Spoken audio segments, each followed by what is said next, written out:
So what you can also do inside of DeepSeek is you can go ahead and then ask DeepSeek for links if you want to. Let's say, for example, I can say something like, let's say, for example, give me 5 links related to computers from Wikipedia right here, just like this, and I can go ahead and press enter.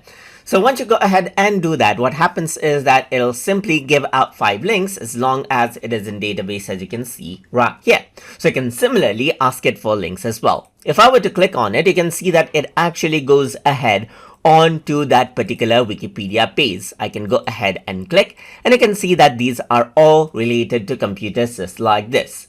And that is how you can go ahead and ask DeepSeek for links as well, just like this. So let's say, for example, I'm going to go around and say, give me links of images related to computer in Pixabay. Let's say, for example, right here, just like this. And as long as it has it in the database right here, you can see that it says I can't directly browse the web. So right now, at the time of the recording, the search feature is not fully optimized, but you can see that it says it gives me a way to actually go ahead and search right here. So it says I can go to Pixabay website and then search for these right here.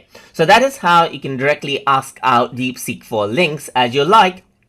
And as long as it is in the database, it'll provide you out with the links as well. So I hope you guys learned something as always. And as always, please like, comment, share, and subscribe.